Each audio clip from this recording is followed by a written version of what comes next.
Bonjour chers osmophiles, amis amoureux des senteurs. Je vous retrouve aujourd'hui pour aller à la découverte de la maison de parfumerie Oryza Le Grand, une maison de parfum qui a récemment fêté ses 300 ans. Donc allons à la découverte de 6 de leurs références.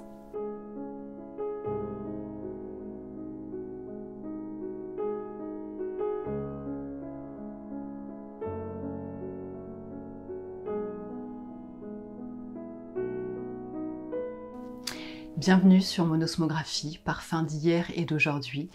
Alors sur cette chaîne, je vous propose de revenir sur des parfums du passé qui ont marqué ma mémoire, qui ont jalonné aussi toute mon expérience parfumée. Je vous invite également à nous repencher sur des parfums qui existent actuellement dans les parfumeries, mais également à venir à la découverte avec moi de la parfumerie de niche. Donc c'est ce qui est au programme aujourd'hui avec la maison Oryza Le Grand. C'est une maison qui est tricentenaire. La maison Oryza Le Grand est née en 1720 sous le règne de Louis XV. C'est une maison qui avait les grâces de Marie-Antoinette et qui avait obtenu le titre de fournisseur de la cour. C'est une maison qui est restée debout après la Révolution et qui a fourni Napoléon Ier ainsi que l'impératrice Joséphine et également Napoléon III. La maison Oryza était le fournisseur attitré et breveté des cours les plus prestigieuses. Donc en plus de la cour de France, il y avait la cour de Russie, la cour d'Italie ou encore d'Angleterre. Le nom Oryza tient son origine dans la poudre et les crèmes à base de riz que la marque fabriquait à l'époque. Cette parfumerie était une des premières à proposer une véritable gamme parfumée avec différentes références. Cette maison a été reprise sous la houlette de 2 entrepreneurs indépendants passionnés de parfumerie. Après des années de recherche dans la tradition des maîtres parfumeurs et dans le respect des matières premières, ils ont remis au goût du jour différentes créations. Avec la maison Oryza Le Grand, on est sur un univers délicieusement suranné, un petit peu daté, qui est aux antipodes de ce que l'on peut trouver actuellement dans la parfumerie. C'est aussi cet aspect-là que j'ai bien aimé et qui m'a poussée à avoir envie d'aller à sa découverte. Donc c'est un vrai voyage dans le temps qui nous est proposé avec la maison Oryza Le Grand, avec leurs flacons qui ont des cabochons dorés, des jolis dessins sur les étiquettes, un pompon, et puis le soin apporté à leur commande qu'ils associent à des cartes postales, à des cartons imprimés. Alors moi j'ai choisi de passer par le biais de la commande d'échantillons, j'ai pu en choisir 6, il m'en a coûté 30 € et le prix de ces échantillons est déductible d'une éventuelle commande à passer après. Alors je vous propose de commencer avec Foin fraîchement coupé, une fragrance qui a été créée à l'origine en 1886 et qui a été relancée en 2014. Alors, avec Foin fraîchement coupé, on est vraiment dans un parfum aromatique vert. On est sur une ouverture anisée. Alors l'anis, moi c'est pas forcément une note ou même un goût que j'aime beaucoup, mais là je le trouve très beau. Il est magnifié par la fève tonka. Alors par contre ça sent pas du tout le foin, hein, contrairement à ce que son nom voudrait laisser entendre. On est plutôt sur l'allégorie d'une nature idéalisée. On est dans un charme bucolique, romantique. On est dans un champ en plein été. C'est vraiment plutôt une évocation estivale et nostalgique de la nature, plutôt que la vraie odeur de la nature ou du foin. Il y a un côté aussi vraiment Cologne d'antan. Une fois cette note d'anis passée, on arrive vraiment à quelque chose de propre. Moi, les notes que je sens sur la durée, c'est vraiment des notes savonneuses, savonnettes à l'ancienne. C'est la note pour moi la plus présente, un petit côté savon de barbier. Alors maintenant, je vous propose de parler de la création Rêve d'Ossian, qui a initialement vu le jour en 1900 et qui fait partie des 4 premières créations à avoir été reprises en 2012. Ça fait partie vraiment des parfums incontournables de la marque. Alors pour tout vous dire, c'est justement par ce parfum-là que moi, ma curiosité pour Oryza Legrand a été éveillée, parce que j'étais en train de lire le livre de Valérie Perrin, Changer l'eau des fleurs, et dans ce livre, il est à plusieurs reprises fait mention de ce parfum, qui est présenté comme un parfum qui a le pouvoir de soigner les maux, qui a le pouvoir d'apporter du baume à l'âme. Et au bout d'un moment, j'ai stoppé ma lecture, j'ai fermé le livre, j'ai fait une petite recherche et j'ai découvert que ce parfum existait vraiment. Et voilà, ce qui explique aussi le pourquoi de cette revue, en tout cas l'origine de cette curiosité. Alors, avec Rêve d'Ossian, on est sur un parfum, voilà, on est sur un très bel encens. Quelque chose de vraiment mystique, spirituel, avec quelques notes froides, mais également des notes chaudes qui, à mon nez, prennent le dessus. Alors, Rêve d'Ossian, en fait, ça tire son nom de l'ossianisme, qui était un mouvement artistique du 19e siècle qui a touché la peinture, la littérature, la poésie. Et ça, c'est l'interprétation olfactive de ce mouvement artistique.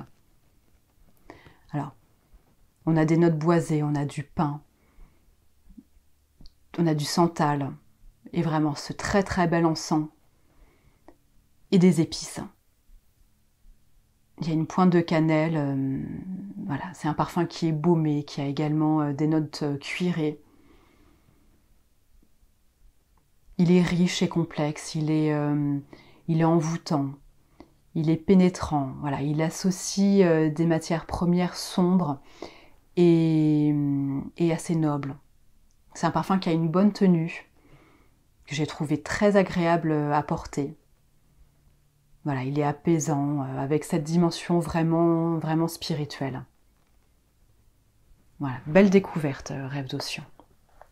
Alors, vous parler de Rêve d'Ossian m'amène à évoquer également Relique d'amour, qui est un parfum qui est également construit autour de l'encens. Mais alors là, d'une façon totalement différente. C'est un parfum qui a également été créé en 1900, relancé en 2012. Et alors là, moi, j'ai été scotchée en sentant celui-ci. Chamboulée, dérangée même. Malmenée. Ça a été une expérience assez troublante de sentir ce relique d'amour. Il m'a provoqué une émotion intense parce que c'est un parfum qui... voilà, on n'a pas du tout l'habitude de sentir ces odeurs-là. C'est un parfum qui a une réelle présence, qui a une réelle incarnation. Le sentir, c'est entre attraction et répulsion. Je sais pas exactement où me situer par rapport à lui. Il y a quelque chose quand même qui me dérange. Il sent... Voilà, quand je suis en sa présence, j'ai l'impression de sentir un vieux tissu religieux. Quelque chose d'épais, de chargé, d'incarné. Poussiéreux même un petit peu. Voilà, ça... Et puis, ça sent la pierre froide en fait. Il y a vraiment cette odeur d'humidité, de pierre. J'ai presque envie de dire que ça sent la pierre tombale. Voilà, c'est une expérience pour moi de le sentir, celui-ci. C'est presque un parfum. Si on devait donner un parfum à un fantôme, ce serait celui-ci. Pour moi, c'est un parfum qui sent le fantôme. Là où Rêve d'Ossian est chaud, celui-ci est froid. Vraiment, il est étrange. Rares sont les parfums à me provoquer une telle sensation, mais justement c'est ça qui est bien aussi, c'est que on peut vivre des expériences assez intenses rien qu'à sentir des parfums. Pour moi, on n'est pas dans le sent bon, on est vraiment dans une autre dimension, on est vraiment dans une autre démarche. Voilà, on est dans un univers, dans une chapelle abandonnée, avec des vieux meubles, avec voilà, une chapelle avec toutes ses reliques, son autel. Et par contre, à l'évolution, plus ça va et plus il vient séduire mon nez. Donc ça me fait dire que peut-être que c'est un parfum de fantôme, mais en tout cas c'est un gentil fantôme. En tout cas, voilà, on est vraiment dans une recherche d'émotion hein, pour moi. Quelle découverte! Quelle découverte, hein, ce relique d'amour. Maintenant, nous allons nous intéresser à Déjà le printemps, une création qui date de 1920 et qui a été relancée en 2012. Alors avec Déjà le printemps, on est dans une ambiance fraîche, dans une promenade au cœur de la nature qui s'éveille. On est dans la rosée du matin. C'est une belle représentation du printemps. On est au milieu des trèfles, des pissenlits, des pâquerettes. Il y a une odeur verte de tiges vertes. Vous savez, c'est cette herbe qui tache les vêtements quand on se frotte par terre. C'est un parfum qui transporte dans une prairie, avec la fraîcheur de la terre humide. Il y a un très bel accord d'herbes et de feuilles de figuier, mais des feuilles de figuier fraîches, naissantes. Alors, cette odeur de figue, elle est associée à la menthe, ce qui lui donne un côté vraiment frais, presque estival. Un effet méditerranéen avec cette figue mentholée. Il s'appelle Déjà le printemps, mais il pourrait aussi s'appeler Voilà l'été, parce qu'il sera parfait aussi à porter par temps très chaud, j'en suis persuadée. Alors ce qui est marrant, c'est que je l'avais jamais senti ce parfum, mais quand je l'ai senti, je l'ai tout de suite associé à un souvenir fort, vraiment à un événement marquant de ma vie. C'est l'odeur qui était dans mon nez un jour où je marchais pour me diriger vers un entretien professionnel, un entretien de recrutement. Et c'est cet entretien-là qui a fait découler toute ma carrière professionnelle actuelle. Et c'est vraiment cette odeur qui est associée à cette marche qui me menait vers ce rendez-vous. Je ne sais pas pourquoi j'avais cette odeur dans le nez, mais dès que j'ai ressenti ce parfum, ça m'a emmené à ce jour-là, qui est un beau souvenir, puisque de très belles choses ont pu se passer par la suite. C'est un parfum qui est magique, hein, pour tous les souvenirs qu'il a su m'évoquer, et pour cette odeur que j'ai vraiment beaucoup aimée. Avant-dernière création de la maison Oryza Le Grand que je vous propose de découvrir avec moi aujourd'hui, c'est Jardin d'Armide.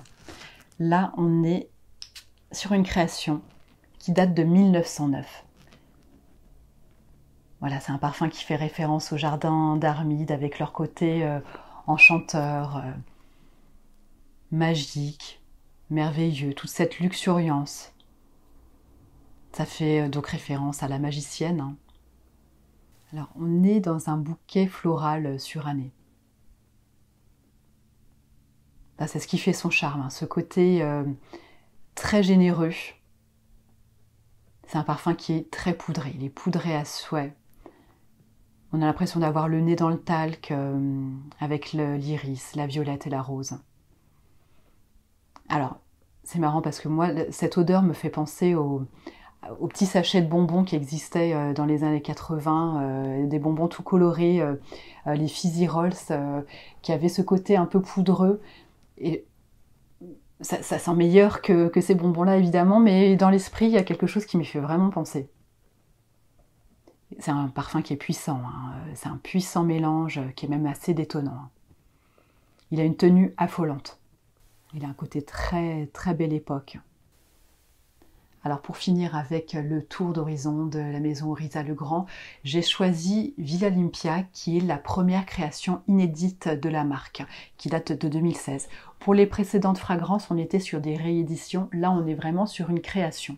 Alors avec Villa Olympia, on est voilà, dans des notes marines. On est vraiment là, on sort d'un bain de mer. On a la houle, on a la brise chargée d'embrun et de sel marin. Voilà, ça sent la sortie des cabines de plage, ça sent le sable chaud, ça sent les vacances à la mer. Alors moi, ces parfums marins, salins, ce ne sont pas forcément mes préférés. Celui-ci, je le redécouvrirai en plein été, dans des circonstances adaptées. Je pense qu'il c'est dans ces conditions-là qu'il va pouvoir vraiment développer toutes ses qualités. J'ai beaucoup aimé cette expérience de découverte de la maison Oryza Legrand. J'ai apprécié tout le soin apporté au traitement des commandes, même pour une simple commande d'échantillons. On les reçoit dans un joli coffret, entouré d'un très beau nœud, nœud que je vais recycler à bon escient. Voilà, même pour une simple commande d'échantillons, on a vraiment ce soin apporté, une rapidité de traitement. Alors après, la marque en elle-même, moi j'aime beaucoup cet univers qui semble un petit peu aux antipodes de la parfumerie actuelle, mais qui, j'ai trouvé ça très attachant. J'ai vraiment aimé la démarche de sauvegarde de ce patrimoine olfactif. Alors la découverte de cette maison a provoqué deux très belles envies d'y parfumer. La première, c'est Rêve d'Ossian. Alors c'est un parfum, je ne dis pas que je ne vais pas l'acheter, mais je vais sans doute reléguer cette acquisition à l'automne, à l'hiver, puisque ce sont des saisons où je le porterai volontiers. Là, étant donné qu'on arrive, qu'on est au printemps, que la saison estivale arrive, j'ai eu un très très beau coup de cœur pour déjà le printemps. Et donc, voilà. Ce parfum vient inaugurer ma collection de parfums de niche et j'en suis très heureuse. Et puis voilà, j'ai pas résisté à l'envie de vous montrer le très beau soin apporté aux emballages. On a l'impression de se faire un cadeau. Donc je suis ravie de cette acquisition. Et en plus, j'ai gagné une nouvelle tenue pour les grandes occasions. Je vous remercie pour m'avoir accompagnée dans cette découverte de la maison Oryza Legrand. N'hésitez pas à me laisser un petit message si vous, il y a des parfums de cette maison que vous aimez. Et en attendant, je vous dis à la semaine prochaine. Au revoir.